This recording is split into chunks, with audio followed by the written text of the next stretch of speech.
نحمدہ ونصلی علی رسولہ الکریم اما بعد فاعوذ باللہ من الشیطان الرجیم بسم اللہ الرحمن الرحیم۔ حاضرین و سامعین السلام علیکم ورحمۃ اللہ وبرکاتہ۔ اس وقت ہمارے ساتھ معروف دینی اسکالر مولانا محمد اسحاق صاحب تشریف فرما ہیں۔ وہ انشاءاللہ العزیز کچھ ہی دیر کے بعد آپ کی ای میلز کے جواب دیں گے۔ پروگرام سے پہلے چند گزارشات سن لیجئے کہ سوالات لکھتے وقت عبارت درست لکھیے اور الفاظ کے درمیان سپیس لازمی دیں۔ سوالات پڑھنے میں دشواری ہوتی ہے، بعض سوال تو بالکل سمجھ نہیں آتے، ایسے سوال چھوڑ دیے جائیں گے۔ شیعہ سنی اختلافات سے متعلق سوالات سے شدید احتراز کیجیے۔ پچھلے پروگراموں میں اپنے سوال کے جواب تلاش کر کے سنے جا سکتے ہیں۔ بار بار ایک ہی طرح کے سوال دوبارہ نہیں پوچھے جائیں گے، اس کے لیے آپ کو ہماری ویب سائٹ پر رجوع کرنا ہوگا۔ شیعہ سنی موقف پر 12 خطبات وفات رسول اور 12 خطبے امامت کے موضوع پر مولانا اسحاق صاحب دے چکے ہیں، آپ ان کی طرف رجوع کر سکتے ہیں۔ مناظرانہ سوالات کا قطعاً جواب نہیں دیا جائے گا۔ انشاءاللہ العزیز قرآن حکیم سے متعلق، حدیث سے متعلق، فقہ سے متعلق، تصوف سے متعلق اور اسلامی نظام حکومت کی ضرورت جیسے عنوانات کو زیادہ وقت دیا جائے گا۔ رمضان المبارک کی آمد ہے، اس میں بھی خاص شیڈول ترتیب دیا جائے گا۔ رمضان المبارک میں ہم خاص قرآن کریم سے متعلق شبہات اور سوالات کو زیادہ وقت دیں گے اور ہمیں آپ کے سوالات کا انتظار رہے گا۔ اور اسی کے ساتھ ساتھ ہم صبح جمعرات کو 6 سے لے کر 7 بجے تک پاکستانی ٹائم کے مطابق فون کالز بھی سنا کریں گے، جس میں ہمارا فون نمبر ہوگا 9241854181۔ فون نمبر دوبارہ نوٹ کر لیجئے 920418541881۔ انشاءاللہ ہم ان سوالات کے جواب بھی دیں گے۔ میں اب مولانا کی طرف آتا ہوں۔ مولانا صاحب، ہمیں ام سفیان نے کینیڈا سے سوال پوچھا ہے، حدیث میں آتا ہے کہ حرام دوائیوں میں شفا نہیں، لیکن مسلم ممالک میں ایسی ادویات عام ملتی ہیں، جیسا کہ پاکستان میں کھانسی کے شربت جن میں الکحل ہوتی ہے، جس سے نیند بھی بہت آتی ہے۔ آیا یہ ادویات استعمال کرنا درست ہیں یا نہیں؟ یہ تو بالکل صحیح ہے کہ اللہ کے رسول اللہ صلی اللہ علیہ وسلم نے فرمایا کہ اللہ نے حرام میں شفا نہیں رکھی، اس لیے مسلمان ڈاکٹر طبیبوں کے لیے چاہیے کہ وہ اجتہاد کریں اور محنت کر کے نکالی چھوڑ کر حلال چیزوں سے علاج دیں نا، اس کو تلاش کریں۔ جب طب اسلامی تھی اور علماء طبیب ہوتے تھے تو وہ کوشش کرتے تھے کہ حرام جو سے پرہیز کیا جائے۔ باقی اگر ایسی صورتحال پیدا ہو جائے کہ حلال دوائی نہیں ملتی، اور بالکل ڈاکٹر حضرات یہ تجویز کریں کہ جہاں بلا بھائی آدمی اور ایسے حرام چیز سے بچ سکتا، تو پھر جیسے اللہ تعالیٰ نے خنزیر اور دوسری چیزیں حلال کر دی ہیں، یہ جو ہے نا کہ حلال اس میں شفا نہیں رکھی، شفا تو ہے جو ہے نا نتیجہ تو شفا اس میں ہے گا، شریعت نے نہیں اس کو جائز رکھا۔ اس لیے اگر اضطرار کی حالت ہوتی ہے نا بالکل بے بسی، پھر ٹھیک ہے۔ ایک چیز یہ سمجھنے کی بیٹا سفیان کہ یہ جو ہے نا حرام اجزاء، حرام کے بارے میں امام ابو حنیفہ اور دوسروں نے کہا نا کہ سوائے انگوری شراب کے کہ وہ خمر ہے عربی زبان میں، وہ ہے قطرہ بھی چکھنا حرام۔ باقی جو ہے نا یہ ارکی ہیں، الکوہل وغیرہ، اگر یہ اتنی مقدار میں ڈالے جائیں کہ نشہ نہ ہو تو پھر گنجائش ہے۔ فاحد بھائی نے ہمیں سعودی عرب سے سوال کیا ہے، حدیث میں ہے کہ جو لوگ نماز میں امام سے پہلے حرکت کرتے ہیں روز قیامت ان کا سر گدھے کی مانند ہوگا، کیا یہ حدیث صحیح ہے؟ اگر صحیح ہے تو اس کی تشریح فرما دیں کہ ہم مقتدی اس صورتحال میں کیا کریں۔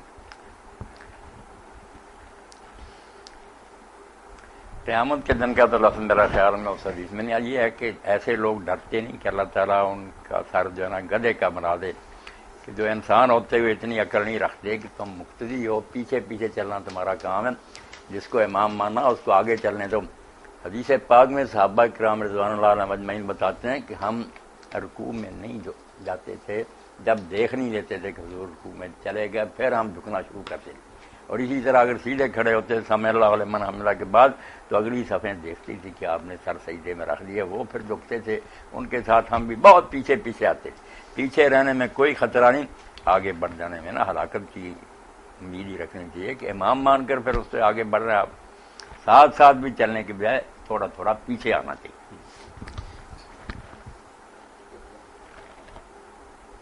ایک خاتون محترمہ ہنا نے یہ پوچھا ہے، کیا احادیث میں الو کی نحوست کا ذکر آیا ہے؟ اور یہ بھی ساتھ بتا دیں کہ ماہ سفر کی نحوست سے کیا مراد ہے؟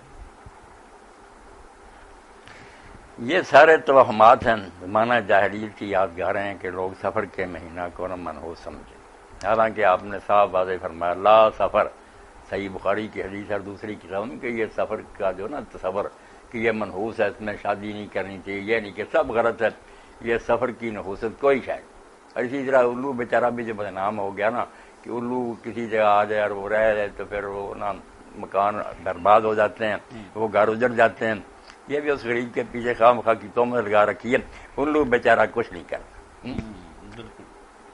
یعنی الو سے مجھے یاد آیا، کرو درمیان میں ایک بات ہے، فضول سوالوں کی بات کہ مغل دربار تھا، شاہ اسماعیل بھی وہاں بیٹھے تھے، تو بحث چل رہی تھی کہ الو حلال ہے یا حرام، تو دیر تک بات ہوتی تھی، کوئی حلال کہنے والے کو حرام، آخر میں بادشاہ نے پوچھا کہ شاہ صاحب آپ کیا کہتے ہیں، تو آپ نے میں الوؤں کی بحث میں نہیں پڑا کرتا۔ یہ بحثیں کرنے والے پھر شاہ صاحب کی زبان میں الو ہی ہیں، ایسی ہیں چیزیں جو باقی بہت اچھا کیا میری بہن نے کہ یہ الو بیچارے کو نہ بدنام کریں، اس کے آنے سے کوئی نحوست نہیں ہوتی، اللہ کا ایک پیدا کیا جانور، اور سفر کے مہینے میں کوئی نحوست نہیں۔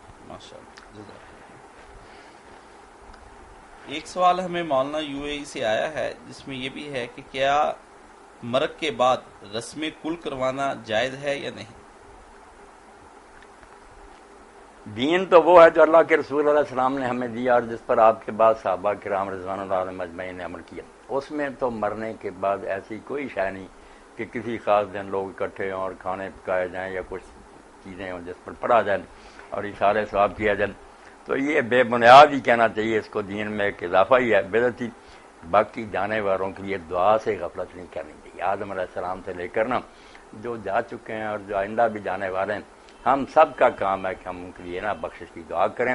ایک حدیث پاک میں آتا ہے کہ اگر کوئی شخص ایک مرتبہ کہے نا اللہ مغفر للمؤمنین والمؤمنات والمسلمین والمسلمات، تو حضرت سیدنا آدم علیہ السلام سے لے کر قیامت تک جو آخری مومن مرے گا نا ان سب کی گنتی کے برابر اللہ تعالیٰ اس کے نام اعمال میں نیکیاں لکھ لیتا۔ یہ بڑی بات ہے، ساری دنیا کے مسلمانوں کی اسے فکر ہے، جو ہوگا جو ہونے والے ہیں، اللہ مغفر للمؤمنین والمؤمنات والمسلمین والمسلمات۔ آپ نے تو ایک مرتبہ کا ذکر کیا، مگر حضرت امام جعفر صادق علیہ السلام فرماتے ہیں کہ روزانہ اس دعا کو 25 مرتبہ پڑھنا چاہیے۔ چھوٹی سی دعا، سب ختموں اور قروں سے نا اعلیٰ بہتر دعائیں کرنی چاہیے مرحومین کے لیے، دعا جو نا اس سے غفلت نہیں ہونی چاہیے، یاد کریں ان کو۔ خرم بھائی یو اے ای سے پوچھتے ہیں سورۃ اسراء کی آیت نمبر 80 کی تفسیر فرما دیں تو بہت عنایت ہوگی۔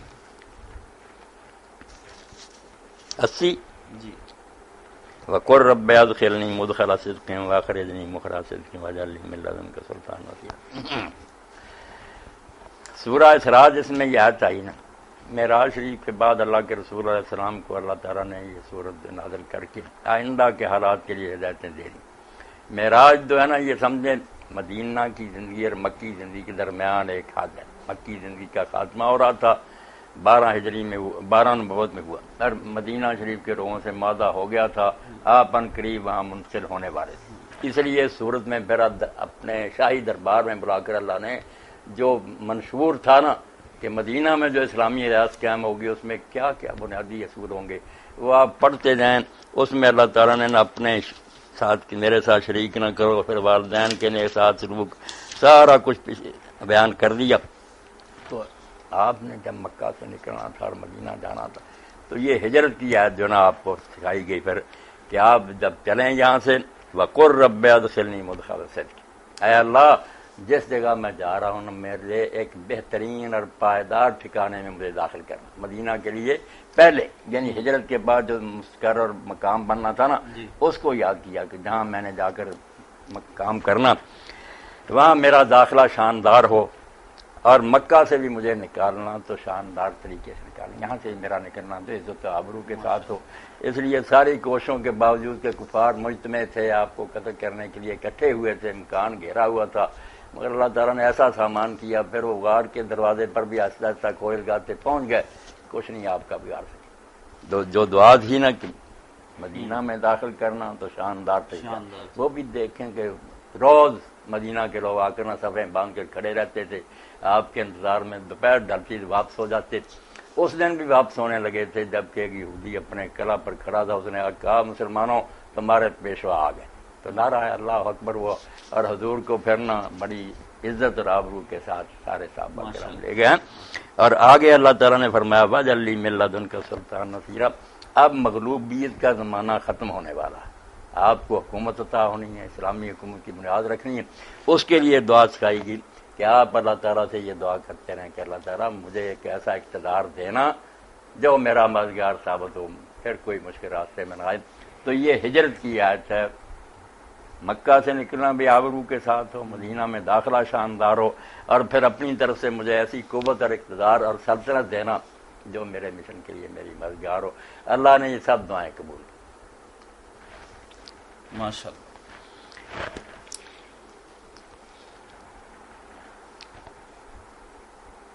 ایک سوال مولانا آیا ہے، کاشان صاحب سویڈن سے عرض کرتے ہیں کہ میں سویڈن کے انتہائی آخری مقام پر رہتا ہوں، یہاں پر فجر صبح کے 12:56 پر ہو رہی ہے اور مغرب 11:35 پر۔ میں رمضان میں کس ٹائم کو فالو کروں؟ میرے پاس صرف 1.5 گھنٹہ ہوتا ہے جس میں سحری بھی کرنی ہوتی ہے اور افطاری بھی کرنی ہوتی ہے۔ دشواری مرحلہ ایسے ملک میں رہ رہے ہیں کہ جہاں پھرنا دن اتنا لمبا اور رات بہت تھوڑی سی۔ اس صورتحال میں تو ان لوگوں کا اتحاد مناسب معلوم ہوتا ہے جو سمجھتے ہیں کہ مکہ معظمہ جو ہے نا، اس کا اسٹینڈرڈ ٹائم انہیں بنانا چاہیے، اس کے ساتھ ہی افطار کریں، اس کے ساتھ ہی روزہ رکھیں، شروع کریں، اپنے طلوع و غروب کو چھوڑیں، کیونکہ یہ اب نارمل صورتحال ہے، جو 12-13 گھنٹے کے اندر تبدیلی ہو جائے نا وہ ہے نارمل۔ یہ لمبے عرصے اس کو پھرنا مکہ معظمہ کے ساتھ اٹیچ کرنا چاہیے، انشاءاللہ نا آپ کے روزے قبول ہی ہوں گے۔ اسی کے ساتھ یہ بھی ہے کہ 3-4 طرح کے ٹائم لندن میں بھی بتائے جاتے ہیں، جس پہ وہاں کے بہت سے لوگ کنفیوز رہتے ہیں۔ پچھلے سال بھی ہمارے پاس سوال آئے، اس سال بھی، تو کیا وہ لوگ بھی اپنے جو اپنا ٹائم ٹیبل ہے مکہ کے ساتھ سیٹ کر سکتے ہیں؟ جہاں تو 13-14 گھنٹے کا دن ہے، یہ تو کوئی بات نہیں، ہمارا بھی دن یہاں لمبا ہو جاتا ہے، آج جون ہے، جولائی میں لمبے ہوں گے نا، جہاں ذرا زیادہ ہی غیر معمولی طول پکڑ جاتا ہے دن، وہ مکہ معظمہ والا ٹائم جو اس کے مطابق کر رہے ہیں۔ صحیح۔ ایک صاحب یو کے سے رضوان صاحب پوچھتے ہیں کہ خون نکلوانا یا سینگی لگوانے سے کیا مراد ہے؟ میں نے حدیث میں پڑھا ہے کہ نبی کریم صلی اللہ علیہ وآلہ وسلم سینگی لگواتے تھے، اس سے کیا مراد ہے؟ سینگی لگوانا یا یہ خون نکلوانا جسم کے کسی حصے میں اگر ہونا کہ خون خراب ہے، سڑا ہوا، گلا ٹھیک نہیں، تو پھر جسم پر نا وہاں اس طرح کے ساتھ ریزر کے ساتھ نا اس طرح زخم کٹ لگاتے ہیں، اور اس کے بعد پھر نا ایک سینگی ہوتی ہے، سینگ، اس میں ماچس کے ساتھ نا آگ جلا کر اس میں سے ہوا ختم کر دیتے ہیں، ٹھیک ہے، پھر اس کو جب اس پر زخم پر لگاتے ہیں نا تو وہ بالکل دباؤ پڑنے ساتھ چمڑ جاتا ہے اور گوشت اس میں اوپر چڑھ جاتا ہے، ہاں کافی دیر تک پھر وہ نچوڑ لیتی ہے نا گندا خون، پھر وہ آہستہ سے اس کو اتار لیتے ہیں اور وہ خون باہر گرا دیتے ہیں۔ یہ حجامت عربی زبان کہلاتا، اور یہ سینگی لگوانا بھی، فسد کھلوانا بھی کہہ دیتے ہیں۔ ٹھیک ٹھیک ٹھیک۔ اللہ موجودہ دور میں تو مولانا یہ طریقہ علاج جو ہے وہ نئے نئے طریقے نکلا ہے، آگے ہیں، ٹھیک ہے۔ پرانا طریقہ علاج ہے، پچ لگا کر نا پھر وہ سینگی اس پر لگا دیتے تھے، چمٹ جاتے، گوشت اس میں اوپر نا چڑھ جاتا تھا۔ اب ہمارے ایک بھائی انڈیا سے عبداللہ محمد پوچھتے ہیں، کیا اگر 40 روز کے بعد بھی شرمگاہ کے بال دور نہ کیے جائیں تو نماز اور دعا قبول نہیں ہوتی؟ اور اسی کے ساتھ یہ بھی بتا دیں کہ 40 دن گزرنے کے بعد وہ شخص بیوی سے صحبت کر سکتا ہے یا نہیں؟ اللہ کے رسول علیہ السلام نے نا جو آخری حد مقرر کی ہے نا کہ آدمی لیٹ بھی کرے تو بس 40 دن تک کرے، اس کے اندر اندر نہ اس کو اپنے جسم کے فالتو بال جو ہے ان کو دور کرنا چاہیے۔ باقی اس کا یہ مطلب نہیں کہ اگر اس نے نہیں اس حکم کی تعمیل کی تو اس کی نماز قبول نہیں یا دعا قبول نہیں یا بیوی کے قریب جانا حرام ہو جائے، یہ چیزیں کوئی نہیں۔ ویسے اس نے جو اتنی سستی کی ہے نا، اس لحاظ سے وہ سنت کی مخالفت کر رہا ہے، حضور نے جو آخری حد مقرر کیا اس کی خلاف ورزی ہے، بری بات۔ ہونا تو یہ چاہیے کہ آدمی ہر ہفتہ اپنے جسم کے بال صاف کرے، ورنہ 15 دن درمیانہ، اور آخری حد یہ کہ وہ 40 دن سے گزرنا جائے، اپنے آپ کو سکھ برادری کا فرد تو نہ بنا دے۔ مولانا اس میں یہ بھی تو ہے نا کہ انسان کو اپنے آپ کو پاک صاف رکھنا چاہیے، کوئی پتہ نہیں کب موت کا وقت آ جائے اور انسان ایسی صورتحال سے یہ تو بالکل کاشف صاحب بہت ضروری بات، ہر مرد اور جو ہے نا یہ صفائی کرتا رہے۔ بعد میں کئی لوگوں کے بارے میں پریشانی ہوتی ہے کہ ان کے بال بہت بڑے ہوتے ہیں، اب مسئلہ پیدا ہوتا ہے کہ یہ اب دور کیے جانی، کچھ لوگ تو کہتے ہیں دور کرو، پھر وہ بے پردگی ہوتی ہے، خواہ مخواہ کر لو، پہلے ہی صاف ستھرے رہنا چاہیے۔ بالکل صحیح۔ ہمارے ایک دوست رضوان احمد یوکے سے پوچھتے ہیں کیا شریعت کی روح سے بالوں کو سیاہ کرنا یا کوئی اور کلر کرنا جائز ہے یا نہیں؟ مہندی لگانا جس سے نا سرخ ہو جائیں بال، یہ تو سارے مانتے ہیں نا کہ جائز ہے، اس میں کوئی شک نہیں۔ باقی سیاہ کرنا اس کے بارے میں زیادہ لوگ تو یہی کہتے ہیں کہ حرام ہے، ناجائز ہے، مگر میں سمجھتا ہوں کہ جن لوگوں نے یہ کہا نا کہ جو آدمی کسی کو دھوکہ دینے کے لیے بال سیاہ کرے نا، وہ بوڑھا مگر رنڈوا ہے یا کوئی عورت جو ہے اس کو ورگ لانا چاہتا ہے اس کے ساتھ نکاح کرنے کے لیے دھوکے کے طور پر بال سیاہ کرتا، یہ گناہ ہے، تدلیس ہے، فریب ہے۔ اور اگر وہ اپنی بیوی کے لیے یا دوسرے دوستوں کے لیے کرتا، جیسے غازیوں کے لیے تو تقریباً فقہا کہتے ہیں سارے کہ مجاہد جب جائیں تو بال سیاہ کر کے جائیں، کافر یہ نہ دیکھ لیں کہ یہ تو بوڑھے ہیں پہلے ہی دلیر ہو جائیں۔ تو کئی موقع ہیں اور بڑے بڑے صحابہ کرام رضوان اللہ اجمعین نے جن کا ذکر فتح الباری میں ہے، زاد المعاد میں، کاڑے کرتے تھے، بہت بڑے بڑے اونچے۔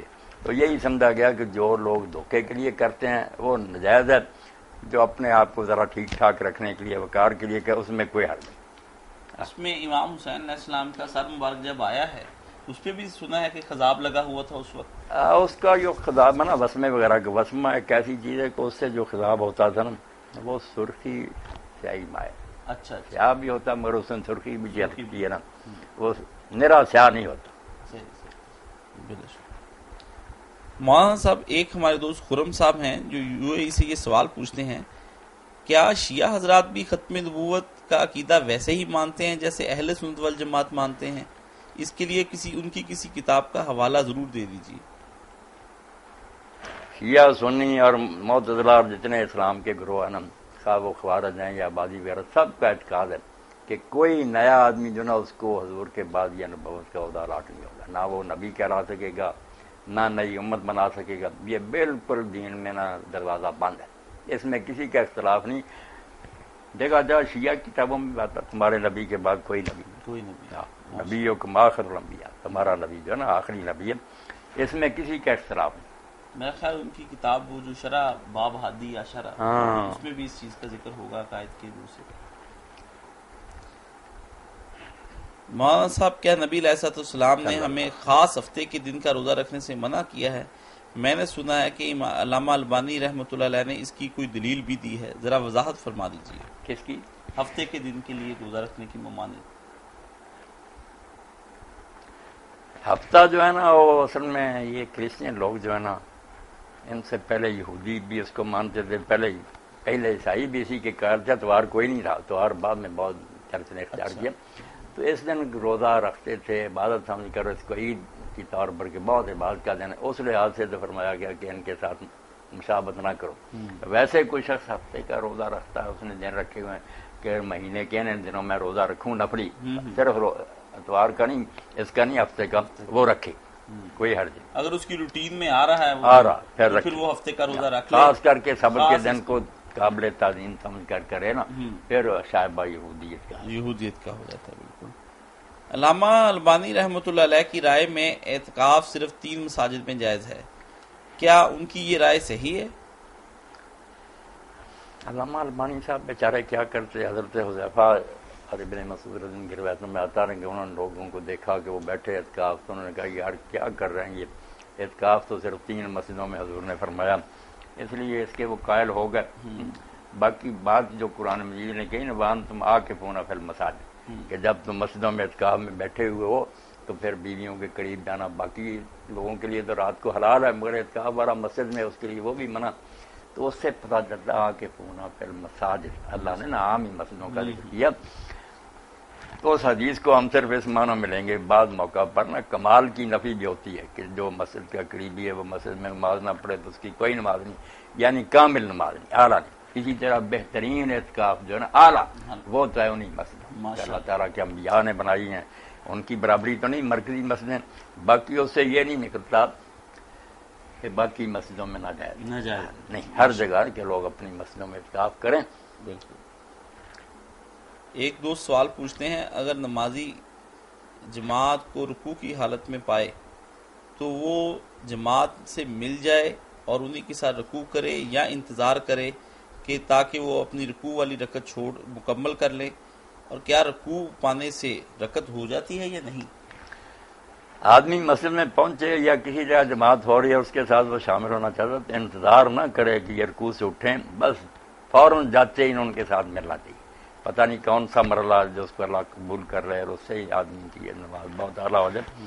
جاتے ہی فوراً اللہ اکبر کہیں، رکوع میں چلے جائیں، اور رکوع میں اگر شامل ہو گیا تسلی سے آپ نے رکوع ان کے ساتھ کر لیا تو آپ بالکل مطمئن رہیں کہ آپ کی وہ رکعت ہو گئی، دوبارہ پڑھنے کی ضرورت نہیں۔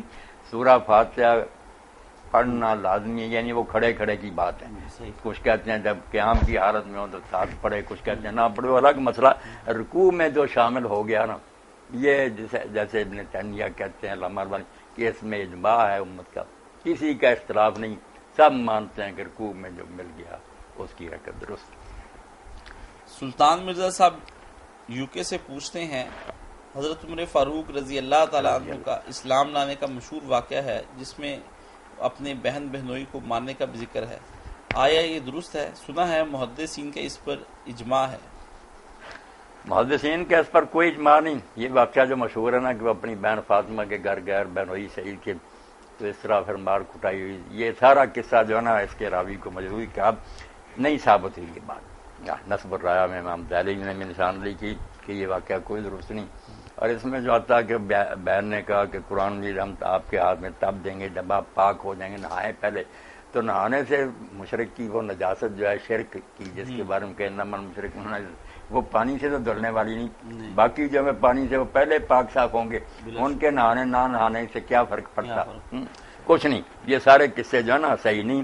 اور اردو زبان میں اگر کوئی پڑھ سکے نا تو سیرت النبی مولانا شبلی نعمانی رحمۃ اللہ علیہ اس میں درج کر کے پورا واقعہ جو ہے نا ایک ایک پر بحث کر دیا کہ کیا خامیاں۔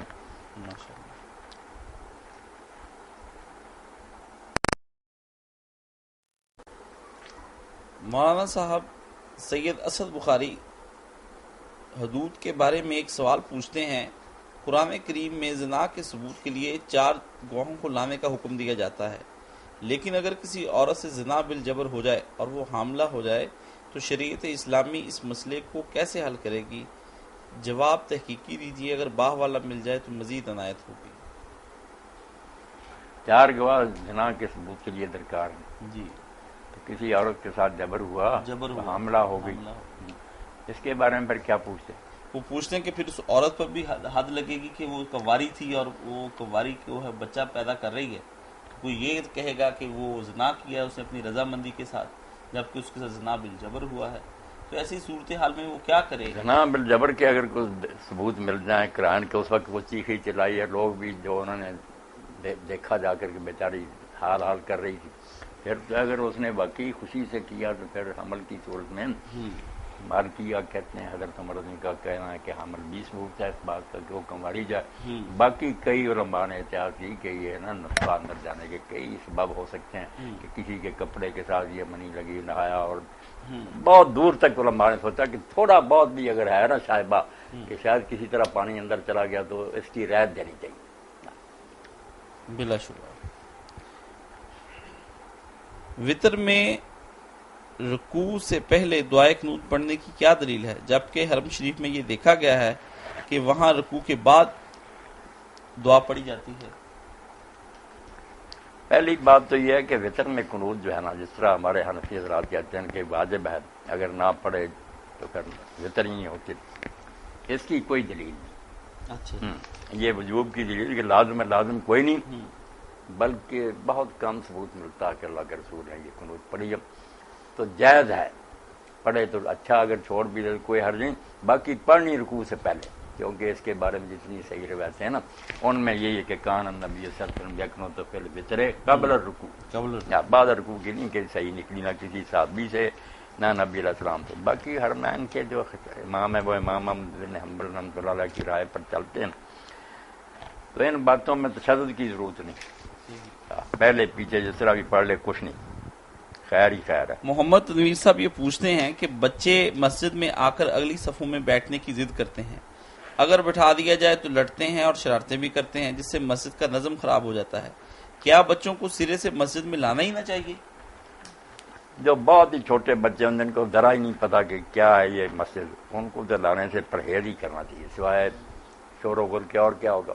اور جو تھوڑے بہت 7 سال کے اوپر ہو گئے ان میں کوئی شعور و سمجھ ہے، ان کو نہ روکیں، ورنہ پھر ذرا سخت ہو گیا نا، جیسے نرم ٹہنی کو آپ جدھر چاہیں موڑ لیں، بڑی ہو جائے موڑنا مشکل، ٹوٹ جاتی ہے۔ بچوں کو پہلے نہیں لائیں گے، پھر گھسیٹنا شروع کریں گے مسجد کی طرف، پھر نہیں روک کریں، لایا کریں۔ حضور کے دور میں بھی آتے تھے، باقی پیچھے صف ہو، مرد ہوں، پیچھے بچے ہوں، اس کے بعد عورتیں، ٹھیک ترتیب تو یہی ہے۔ مگر بچوں کے بارے میں دیکھنے میں آیا نا کہ یہ شرارتیں شروع کر دیتے ہیں آپس میں بچے جو ہوتے ہیں، اس لیے چاہیے یہی کہ مرد اپنے اندر ان کو داخل کریں، اور ایک لڑکا پھر کوئی بڑا آدمی ادھر بھی بڑا، پھر ادھر بچوں میں تھوڑا تھوڑا نا فاصلہ کر دیں، تاکہ یہ شرارتیں بھی نہ کریں اور مسجد میں آنے کا بھی نا شوق بڑھ جائے۔ مولانا صاحب بہت شکریہ، آپ نے اپنے قیمتی وقت سے ہمیں یہ اتنا وقت دیا ہے۔ اسی کے ساتھ ہم اپنا آج کا پروگرام ختم کرتے ہیں، انشاءاللہ اگلی ملاقات تک کے لیے ہمیں اجازت دیجیے۔ خدا حافظ و ناصر۔